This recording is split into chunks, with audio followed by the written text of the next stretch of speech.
Hey, somebody wave back.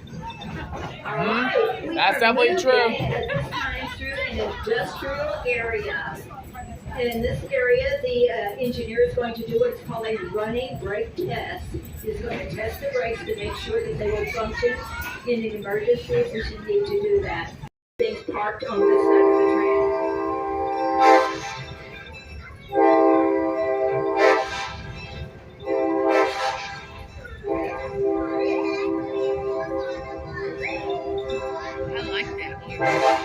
We have to move cautiously through this area to make sure we don't take anybody's doors or mirrors or anything off their equipment. Through this area, you're going to hear a lot of horn blowing. Federal law requires us to blow the horn anytime and any roadway, pathway, or anything crosses the railroad track. Makes so sense. there are a lot of pathways, a lot of driveways and things that cross our railroad tracks Yep. in this area. So we can hear a lot of horn blowing for that. As we move into the countryside, you'll hear less of the horn blowing when we are out into the woods. And when the President of the United States said they needed a rail line to run from St. Louis all the way to southern Arkansas. Now the idea was they needed a tall iron ore, which was very much in demand, and it came from Iron Mountain. So it took them a few years to get the St. Louis Iron Mountain and Southern Railway built, but they did get it done. It became the main mode of transport and transportation from St. Louis all the way to southern Arkansas and remained so for many, many years. The Iron Mountain itself became famous nationally in 1874 because it was the first train to be robbed in Missouri.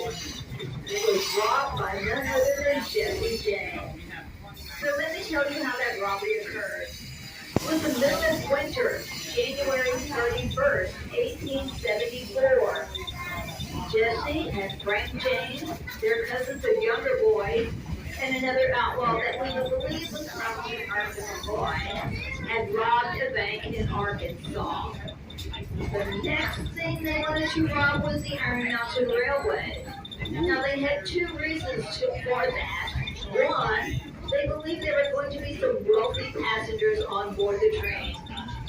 Two, they believed the Pinkerton detective agent was on the train that day. As the train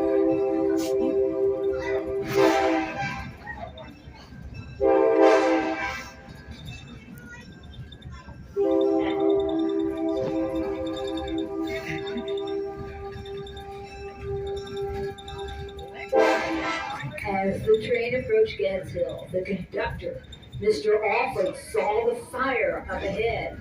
With a lantern, he signaled to Mr. Bill Wetton, the engineer, "You've got to stop this train. We've got trouble up ahead." On the way. Frank said, "Very well, sir. We won't take your money. We'll let you go on your way and go to your congregation in Arkansas." As Frank was walking away from Reverend Haggerty, the minister said, "Can I pray for you?" Frank said, No, there's no praying for us now. There's no time for that. But tonight you pray for us that we will reach the good country, which is our home. Ain't worry about, I'll protect you. Just relax and enjoy the trip. Take some snacks, so if you need something while you're on the train, go up and see him. We are passing Iron Mountain Junction Village right now. We are going to stop here and drop off supplies. A little bit later during the ride, those of you who didn't get off at Gordonville will be able to come back here as we visit the village. We have ice cold watermelon out there waiting for you. And we also have the campfire going so you can roast marshmallows and make s'mores. I believe the saloon will be open. You can get cold sarsaparilla in there. So everybody who didn't get off at Gordonville will be able to visit the village a little bit later during the ride. Right now we have to stop here for a moment to drop off supplies, and then we will quickly be on our way.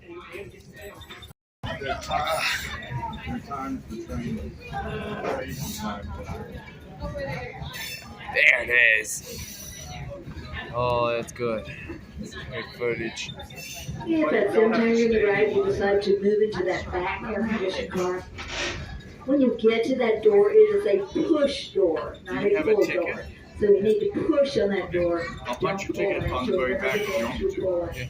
So just push the door open. Now, we picked up mail out there at our mail stop, and I do believe that we have a letter in our mail bag here.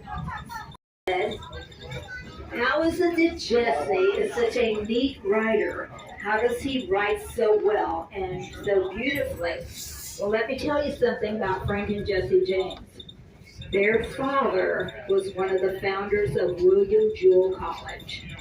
Both Frank and Jesse were very well-educated men.